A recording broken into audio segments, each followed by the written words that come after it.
Hey everybody, Cole here with Classic Mini DIY, and on today's episode we're going to replace a steering rack, so stay tuned.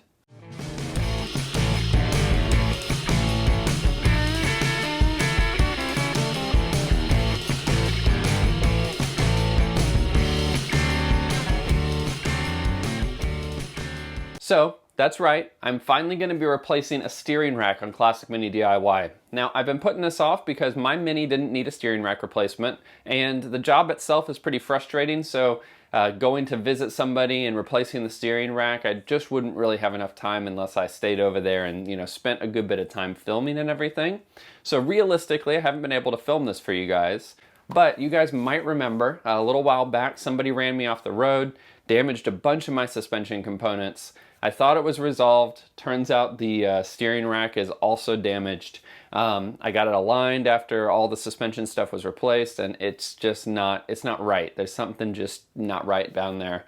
So I'm pretty confident that it's a steering rack. We're gonna pull the wheel off, we're gonna test it out, we're gonna see if the steering rack is actually a problem. Got kind of a dead space in between steering, so like I can almost turn my wheel like this, and there's no movement in the actual like track of the car. So in the event that I do have to replace my steering rack, I'll be doing that on the channel, showing you guys how to do that in this episode. But before we get started, I do want to say a huge thank you to 7 Mini Parts. They've worked with me and helped me get the steering rack out here pretty quickly. I buy all my parts from them. They are my parts sponsor, and if you guys have any parts needs and you're in North America, head over to the links in my description and check them out. They are the premier Classic Mini parts supplier here in the United States. So with that, let's jump out to the car and see if we can diagnose a steering rack problem. Now, the Classic Mini steering system is not that complicated. You have your steering wheel here, running down on a column into a small splined, I don't even know how to explain it, but it's a little stub end off of a steering rack, which is a long cylindrical piece. There's no power steering in these cars. So you have a long cylindrical piece that runs along the bottom, backside of the body here. And it has 2 beams that stick out the sides, and when you turn your wheel one way, the beams go one direction or the other, pulling the wheels in a direction and making your car steer. As you can see, I've got an earlier car, so there's not a lot here, but what that means is it's going to be easier for me to show you guys, how all this stuff works. First things first, before we take anything apart, we need to test this. So you can see my wheel spinning here, but the wheels themselves are not moving too much. Like there's about that play right there. That play moves the wheels, not at all. So what I'm going to do first is jack the car up and take the wheels off, or at least take the wheel off on the right side here. And then I'm going to look at the steering rack when I'm wiggling this wheel to see if the steering rack itself is moving, or if the play is in the tie rod end, maybe on this side or the other, and then go from there. So let's jack this sucker up. All right, so now what we're looking at here is our track rod end coming out of our steering rack and connecting to our hub. Now let's give the wheel a little wiggle here. So when I wiggle that wheel, there is no movement in this steering rack here. There's a dead spot in the rack itself. Now I can see that the track rod end here is starting to tear a little bit, but this is not damaged in a way that would be causing any sort of problem. We do need to check the other side to make sure that the play isn't coming from the opposite side's track rod end. But I'm reasonably confident here that the issue is either internal to the steering rack, or there's an issue with the splines where they connect to the steering column, which I'll show you here in just a minute. I'm going to check the same thing on the other side, make sure that the track rod end isn't loose over there. If it isn't, then we know for sure that there is an issue outside of these track rod ends. Now, one thing that a lot of people forget about doing when they're replacing their steering rack before it goes in, I mean, you can do this while it's in the car. I've shown this in a video before, but if you have the steering rack out like this, one of the best things you can do is oil this up prior to it going in the car. So we can set this up on the bench here, and you can see I've got a set of vice grips lightly around the splined end of our steering assembly. So this is what your steering wheel actually connects to. And so if we turn this, you can see the rubber boots extending and retracting. That's the actual steering assembly moving inside your steering rack. Now, some people say These things come pre-greased from the factory. In my experience, I've never had one that's been pre-greased, and what you need to do is add oil to the assembly for it to work properly. What you use for a steering rack is a gear oil. So in my case, I run down to Advanced Auto Parts and I pick up the 80W90, which works great. I've been using this for years. And this is your little fill hole. This little fill hole is accessible through your floor in your Mini, but doing this outside of the car is considerably easier, and it tends to be a little messy. So just getting it done outside of the car is gonna help you out a lot. That is a plastic fill nut, and it uses an Allen key wrench here. Something I wanna mention about this is that it is extremely easy to strip. And so what you're going to want to do is make sure that you have the right Allen wrench here, and don't over tighten it, because it is going to be a pain to get it out. So fill hole is coming off here. And so now we have direct access to the filler system. And then what I do is I fill it up a little bit. So pour a little bit of this gear oil in here. It does like to overflow, but you can see here, pouring some in there. And then what you can see here is I'll slowly turn this one direction and the other. And you can hear the air escaping, maybe. I can hear it. I don't know if the mic is picking it up. But I do this to work this oil into all the small crevices. And you're basically going to fill this up until it just won't take any more oil.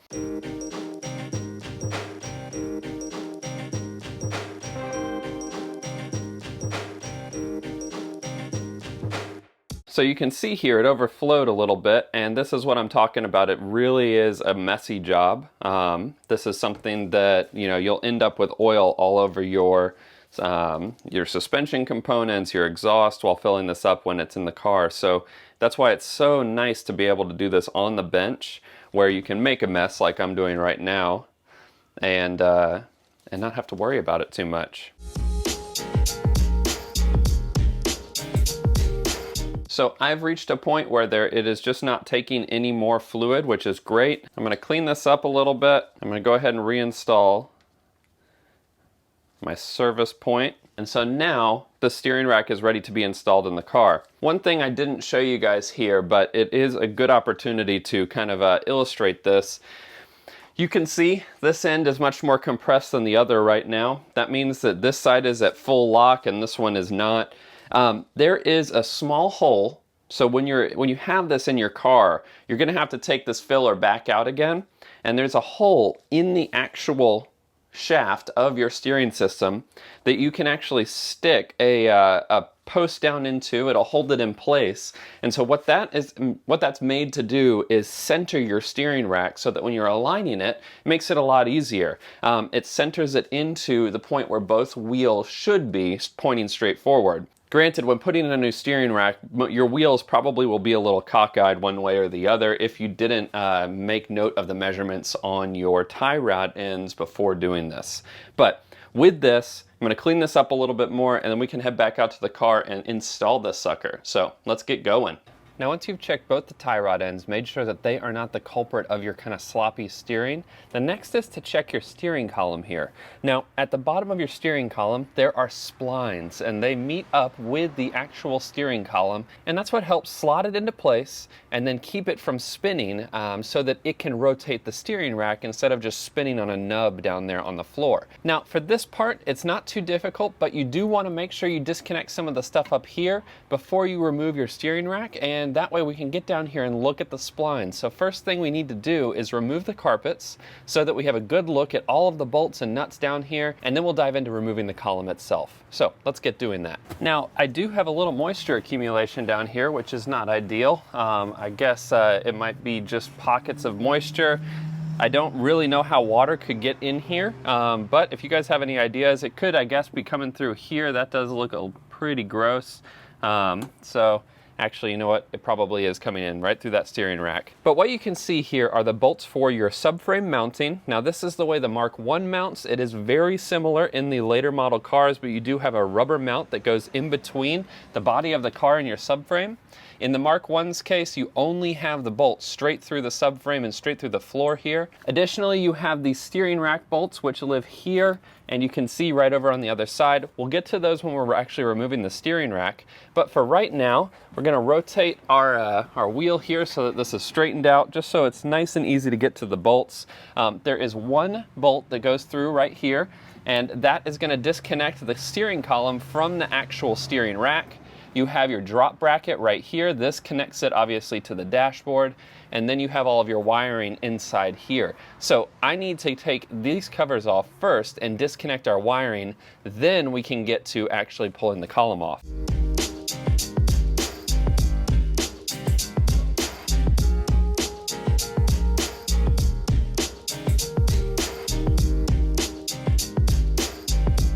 Now pause the time lapse 1 second. One thing I just did was take a photograph of the wiring before I unplug everything on the steering column, because I don't want to plug those up the wrong way. There's not too many things to plug up for all of this, but I do want to just make sure that I don't miswire anything. So the easiest thing to do is display all of your wires, take a photograph, and then when you put them back together, you'll have a reference so you can plug them all back in. That's assuming that this is all the first time that it's all going in. So yeah, let's go ahead and unplug them. Additionally, you'll see here that I have all of the connectors on the end that's staying in the car. This will help you from grounding out those wires in the event that you've forgotten to disconnect your battery, which is what you should do. So I'm gonna go ahead and give those a wiggle out. Now this part can be just a little frustrating in the event that you haven't taken your steering rack apart recently, or it hasn't come apart since you've owned the car. You have to pull the wheel this way to get it off of those splines, and a lot of people will sit in the driver's seat, pull and pull and pull on this, and then they whack themselves in the face. So my tip to you is either take extra care not to do that, or you can sit in the passenger seat and take a rubber mallet and rubber mallet this off. In order to do that though, we do have to disconnect this clamp here and the clamp down here at the bottom where the rack goes through the hole here. Now one thing, this bolt has to actually come out of this clamp in order for your steering wheel and everything to come off. It sits down into a groove, so if you don't remove it, it's not gonna come off. Just a pro tip there, you can't leave that bolt in there at all.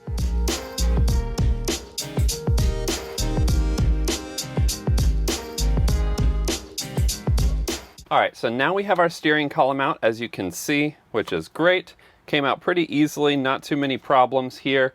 So what we're gonna do, set this off to the side, and now we can have an inspection of those splines down there to make sure that they're in good shape. Same thing for the end of our steering rack here. Okay, so after a good bit of inspection down here, we have found out that the splines are in good shape. Same thing for the steering rack. Both of those are in really good shape, so I can confidently say that the steering rack damage is probably internal, as opposed to something related to the splines or to the tie rod ends, which is, I guess, good news. I don't know. It means that it has to be all replaced, so I guess it couldn't be, it's not necessarily the best news. But this is a good opportunity. You can see those two bolts right there. Those go in and hold one side of the steering rack, and then these two bolts over here hold the other side. You can see the old hole from the previous steering rack, because this was a left-hand drive car, and you can see over here the hole that was cut for the right-hand drive setup. All cars came with the body panels pressed out so that you could have a steering rack on either side, which is pretty cool. It's kind of forward thinking on British Motoring's part. But with that, it's finally time to move outside the car and address the daunting task of actually removing the rack itself from the car. So let's get to it. All right, so at this stage, I have propped my car up on my two ramps here. Now, I really don't like doing this, but the factory jacking points for this car are right here on the body sills. And so what I'm hoping, and I've obviously already tested, these things are sitting this way without any problem. I am hoping that the car can sit like this so that we are able to lower the rear subframe and disconnect it and lower that down slowly so that we can actually get this steering rack out on the back side here. Now, as you can see, we do need to take our steering, our tie rod ends off. So I am gonna go ahead and disconnect that here. And once that's disconnected, Then we can get to the job of doing the harder stuff, which is disconnecting the subframe, lowering this down at an even pace so we can get just enough room to wiggle our steering rack out the side here. Additionally, we need to take care and make sure that our brake lines don't snap. We need to disconnect our shock absorbers. So I want to bring you guys through all of that stuff.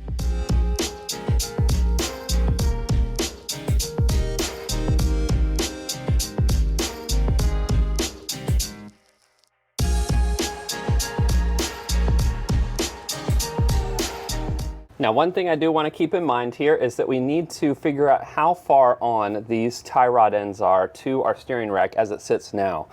That's going to give us a good starting point to get them back within spec here so that we can get it to the alignment shop without causing any sort of weird damage to our system here. And in order to do that, basically you can see it's facing up right now. It's actually kind of tilted to the side, but we're going to loosen up our lock nut and then we're going to count how many times it takes to rotate this off. So let's do that.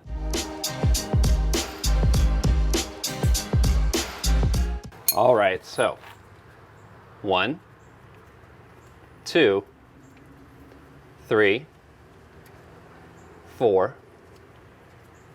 5, 6, 7, 8, 9, about 9.5 turns. Now, obviously that is not a full 100% accurate measurement, but that's going to give us a good baseline to get it back on there. So 9.5 turns for our driver's side, which is my right side. So what we're going to be doing is lowering the whole front subframe, just the back end really, down in the back so that there's enough room to move the steering rack out the side of the car here. Now, in order to do that, you do have to take care of a few things that like to bend, like to bind, and you don't want to put too much strain on your whole system here. So the way that you do that is not actually too complicated. So first thing is we have to disconnect the top of your subframe. So in my case, I've got a 2-bolt system.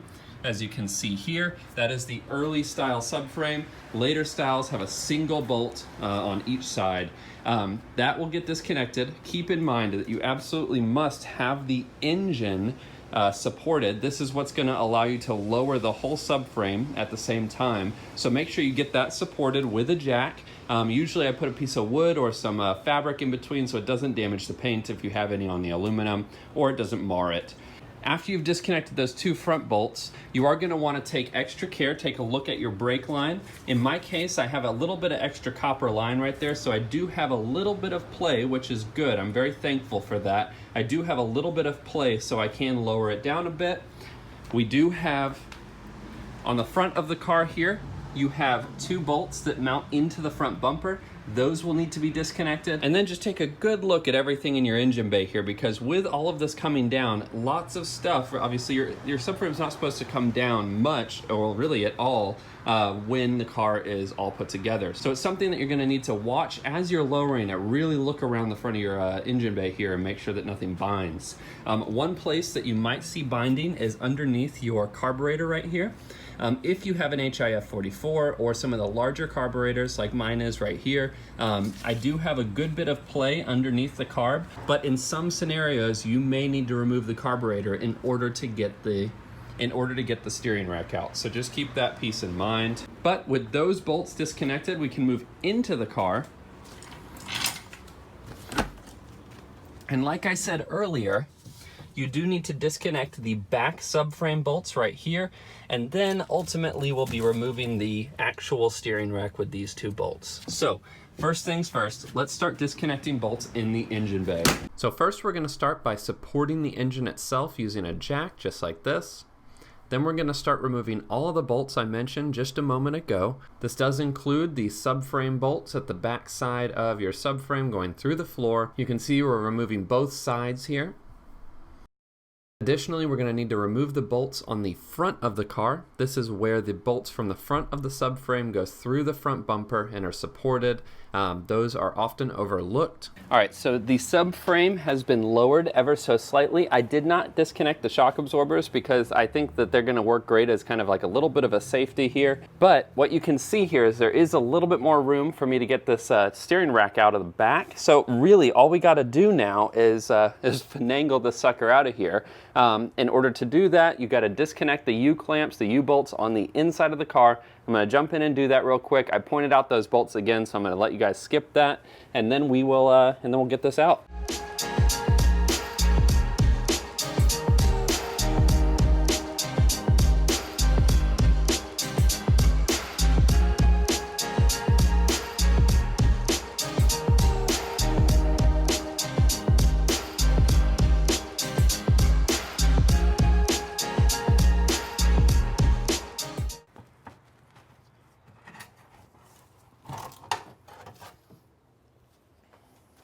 All right, so once you have your steering rack out, as you can see here, we did finally get that out.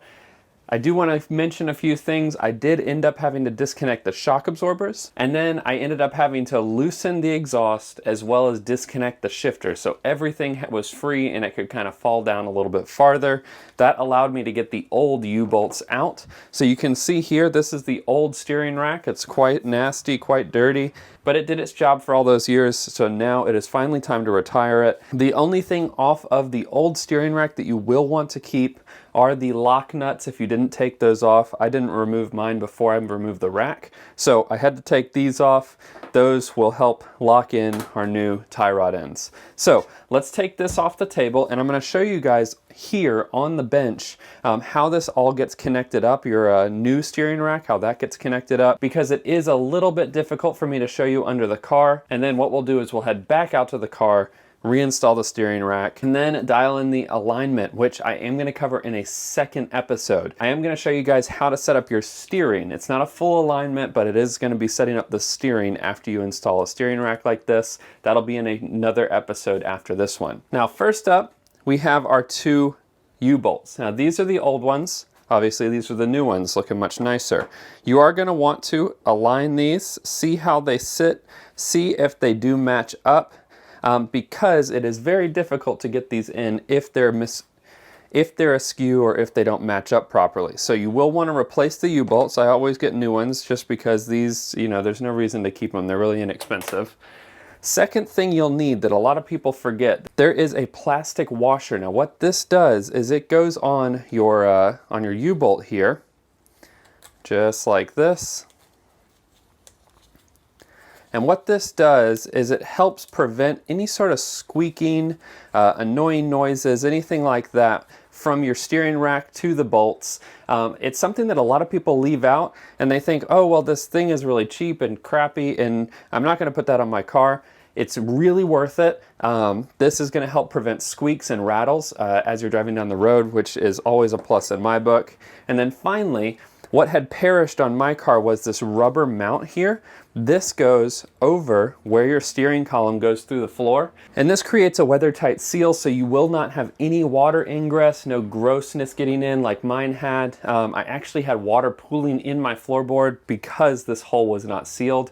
So strongly recommend it. All of these parts are available at 7 Mini Parts, so if you do want to pick these up, the links to these are in the description below. I'm gonna go ahead and put this plastic washer here on this. I guess it's a washer. And so when you're putting your steering rack in, so this is a right-hand drive rack, so let's rotate this around.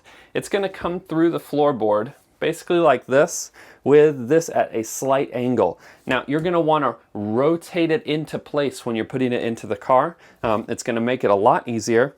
And then this U-bolt goes around your steering rack just like this and then bolts into the floor. So you're going to put one on this side and of course one over here on this side, just like that. So this next part is what I would consider to be the hardest part. Getting this out of the car is difficult, but getting it back in always seems to be more difficult because I think I'm ready to have this back in, you're ready to get it all done. So let's head back out to the car. I'm gonna do my best to show you guys this all happening, but we might just skip ahead here because it is gonna be kind of boring for you guys. So See you back out there. So first we're gonna actually install the steering rack that rotates into place. You can see here, I'm simply putting it in position. Following that, we're gonna be reinstalling the steering column.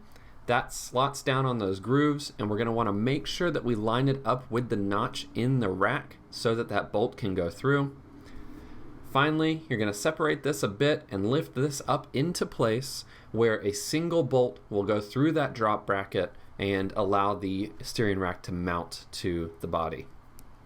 Now, one thing I'm going to show you guys here, prior to doing this, on the left side it had 16 turns as opposed to 9.6 on the other side for the track rod ends.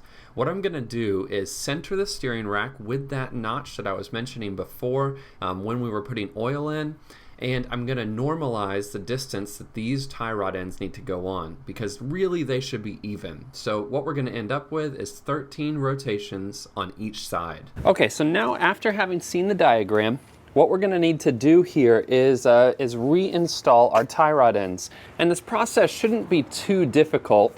We are just going to get it to kind of like a baseline setting, and then after that we're going to set it down on the ground and we're going to actually align it and really set up the steering, hopefully, so that it is you know, in alignment. So first thing we need to do is put the locking nut on the new steering rack. We're going to wind that all the way back so that we have lots of room to wind in our actual tie rod end.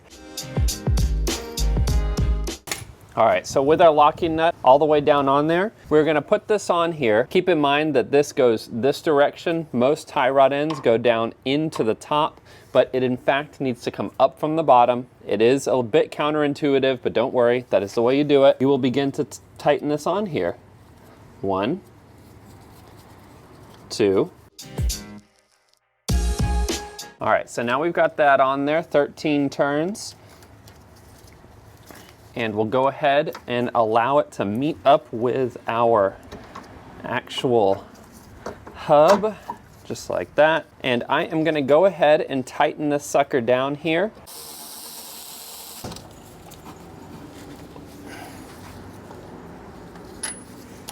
All right. One other thing I'm gonna do is I am gonna go ahead and send this locking nut up close to the actual tie rod end. We are going to have to adjust this. I'm almost certain we're going to have to. But the nice thing is once this is connected, to adjust it, you can actually spin the steering rack. It's a little bit of work, and you want to take care when you do this not to tear your boot in here. But I'm going to go set this up on the other side. I'm not going to bring you guys along for that one. And then we'll reinstall the shock and we'll drop the car down, and that'll be it for this episode. The next episode I am going to cover actually aligning this, but I kind of wanted to dedicate an episode itself to aligning this setup. Also, I have decided to go ahead and order new tie rod ends. These are just really torn and ratty, but I didn't want to wait for them to get here in order to finish this job for you guys. So it's going back on.